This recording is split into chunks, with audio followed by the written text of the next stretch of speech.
Well, we've gone through quite a range of things now, looking at different kinds of routing for particularly, and for the most part, different things that we do with our hands. And now we need to move on and think about how do we use routing for kicks. And I know some of the things that I've talked about have kind of crossed over with the idea of footwork, and these are very closely interrelated things.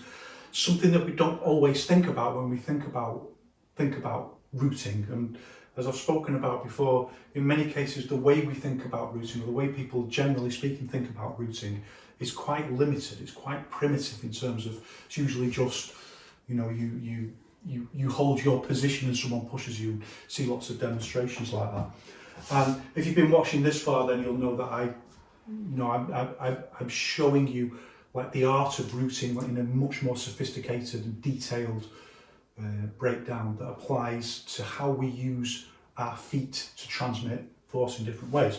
And kicking's a really interesting, it's a really interesting example of a different way of thinking about routing and also learning, because the way we learn to use routing properly with kicking occurs along stages, and the stages eventually, so we'll start, for example, with our feet on the ground, and then as we get better at kicking, the feet are going to lift off the ground, and we're going to understand today why we do that and why the route works in that way. So the first thing to say is that there are different ways of doing kicking, and there's some really great kickers who don't follow the rules that I'm going to talk about today, that are specific to each one and for very specific reasons. So having said that, I'm not going to discuss that. I'm not going to go into that. I'm just going to show you the way that we want to do it particularly in each one. I've talked before multiple times about the idea of a pivot route, so that the foot lifts up like you're squashing a bug with the ball of your foot.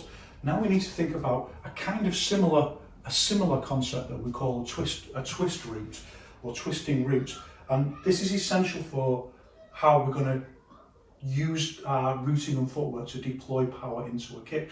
And the twisting route is just that. It's just simply that. You just twist this way.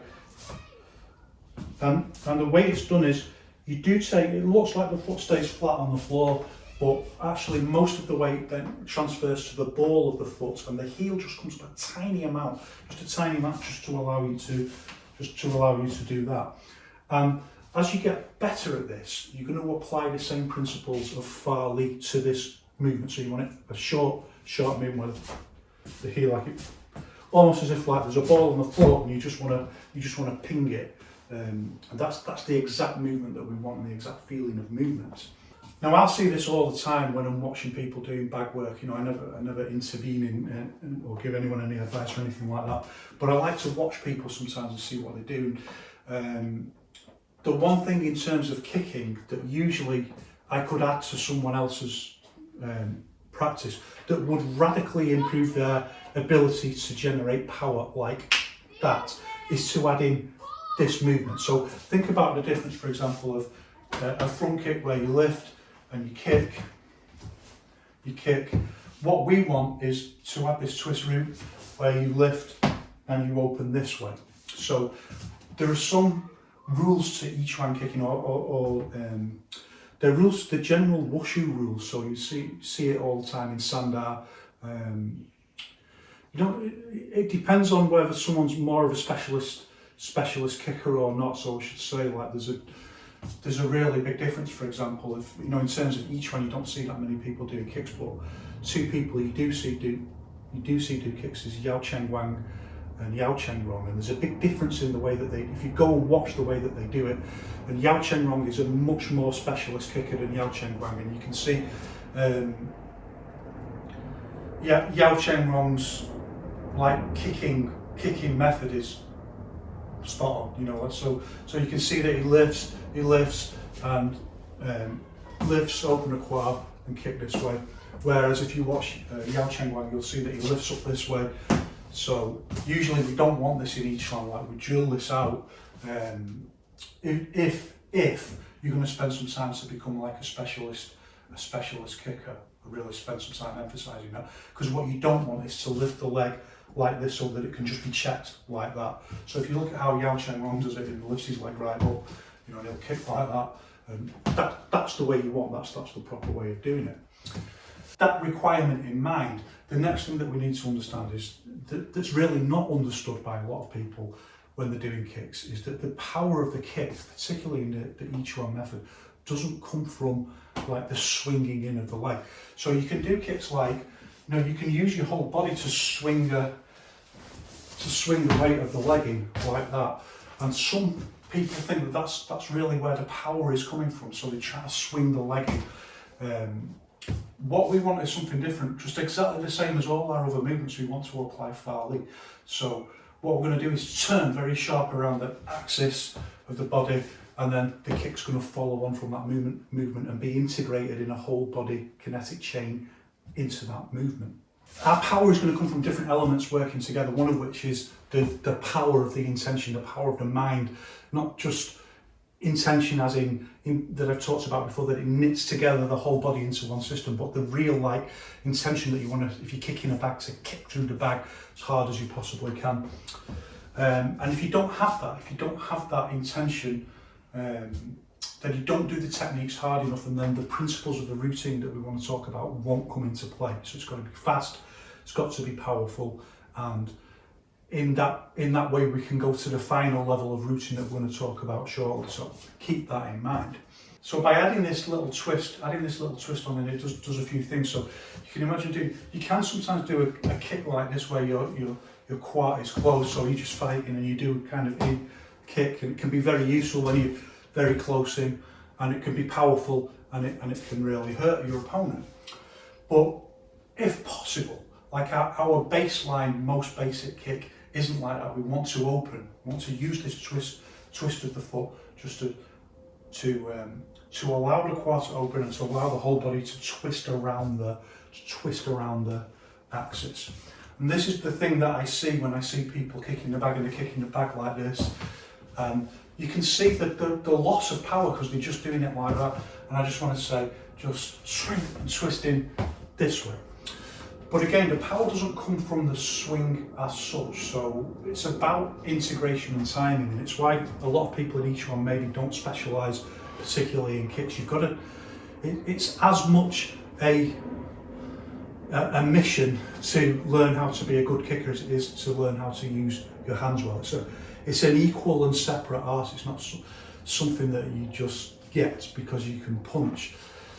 Learning to integrate this whole chain of movement, it takes some time. So the idea is we lift, let's say it's a round kick, and we're going to do it, well, say we do it mid, it's a round kick. And this is the way you see a lot of people doing it, with the foot stays this way.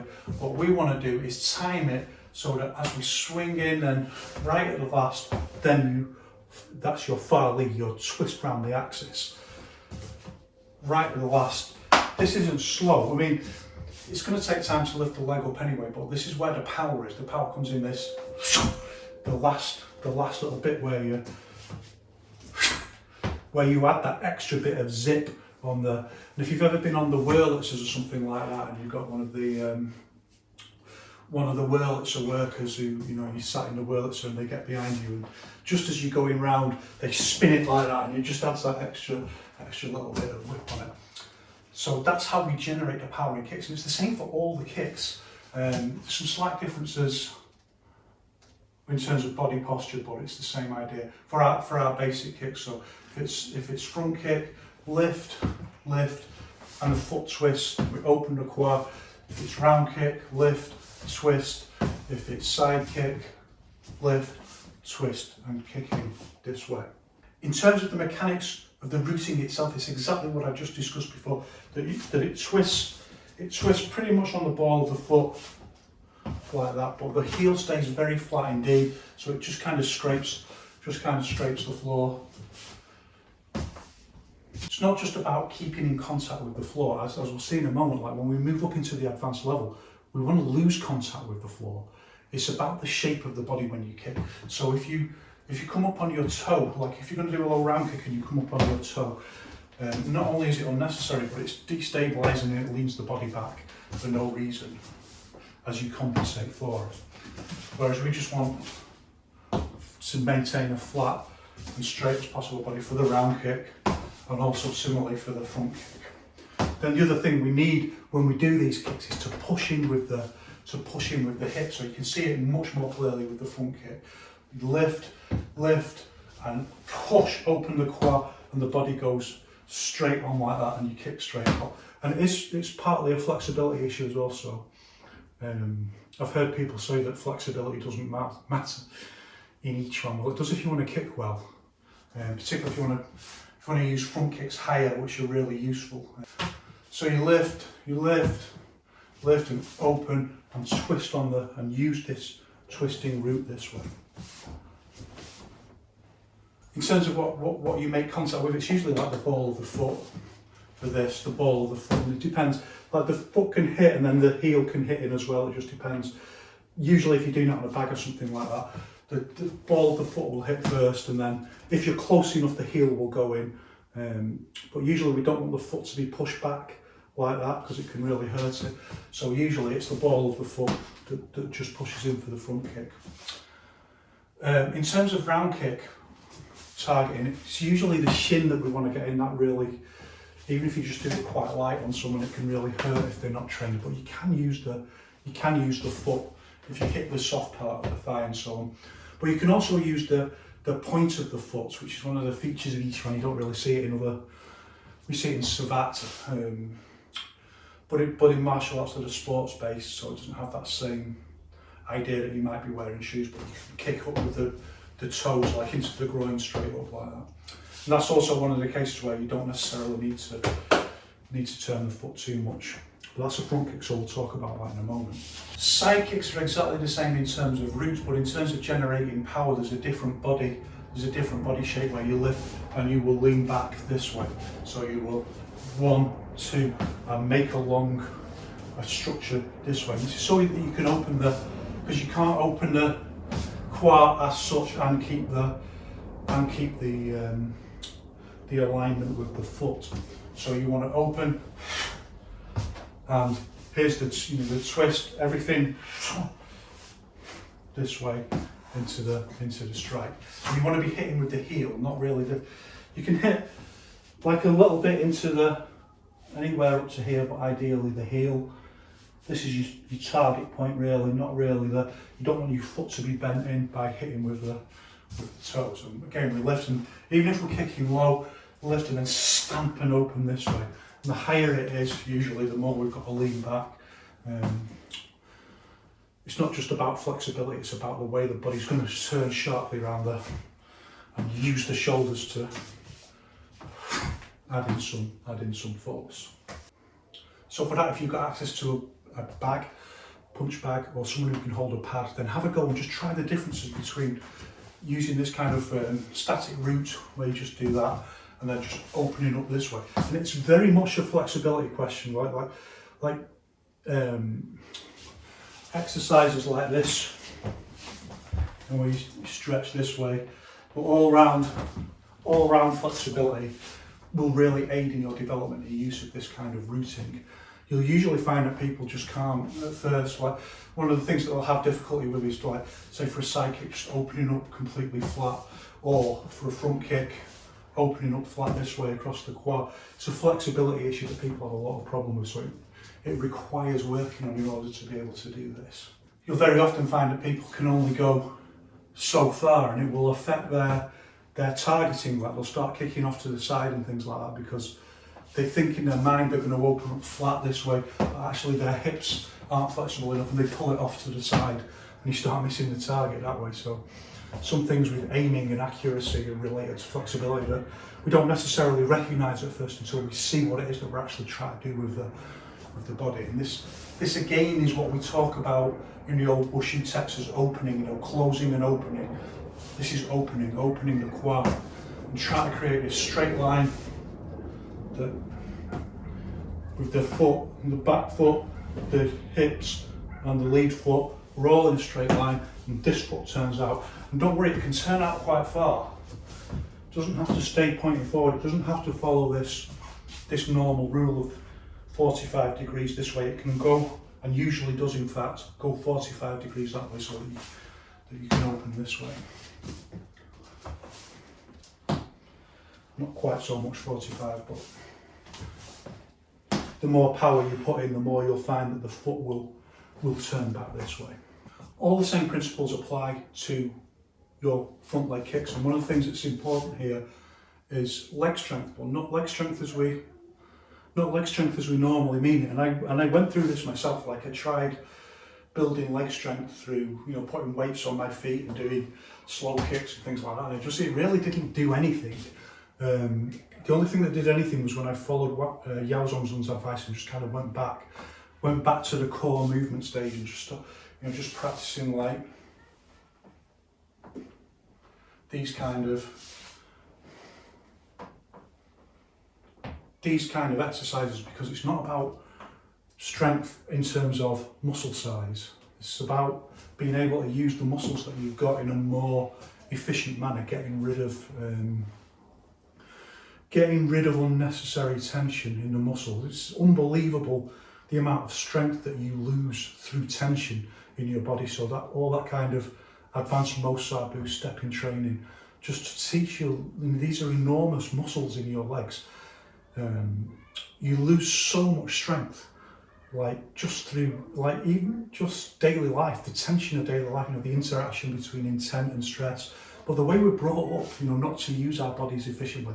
This is the whole point of Yiquan at the end of the day, to release us from that kind of socialized inability to use our bodies to their functional capacity.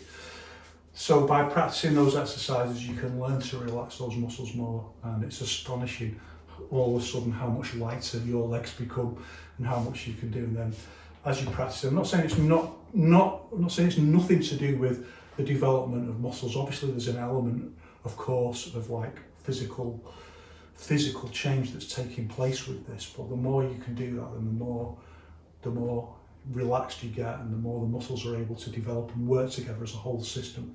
Then you can start being able to do things like these lead leg front kicks. So to get them fast, it's not that easy, and you'll see like people won't do it usually in Muay Thai, for example. They won't usually do just straight up and kicks like that, like you see in, well, even in Sandai. You'll just see the straight up leg kick. So it's a particular kind of Chinese thing. In Muay Thai, we usually see the skip change into to turn it into a back leg, because it's easiest to do back leg kicks. We don't want that. We want the straight up and straight into the kick. So but the rooting principles are exactly the same. The same thing applies. Lift the leg high. You want to lift your leg over all whatever's going on with their feet. And people who aren't very good at kicking, they'll always just kind of arc up that. They'll arc up, and you can just stop those kicks. If you lift your knee up and they're arcing a kick up, you can just stop it like that in many cases. So we lift, and we open, just in exactly the same way, just as if it's come from the back leg.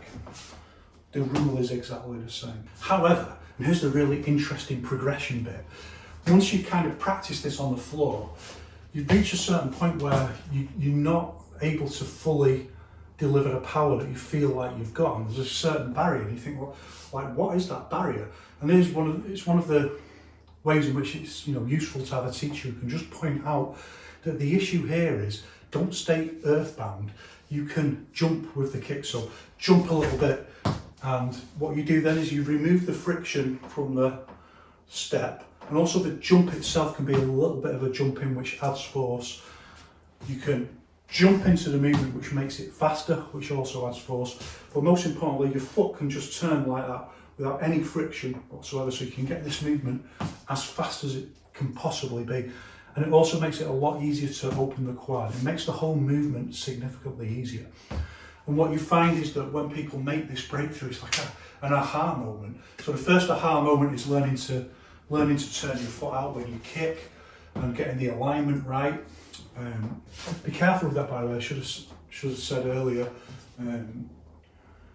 It is possible to hurt yourself because the alignment's got to be right. So start slow, and if you're going to hit an object like a bag, just start slow, hitting it slow, giving your mind the feedback that it needs to do the kick properly.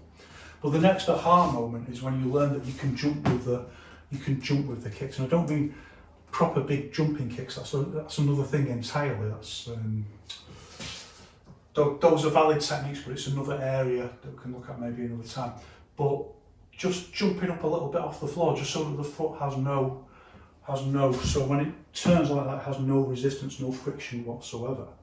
So it's a version of what we call a floating route. So the idea of a floating route is that you're actually not disconnecting from the floor in terms of physical force. You're disconnecting from it in reality, but the energy that you need to launch yourself up a little bit off the floor is still in your body as you kick.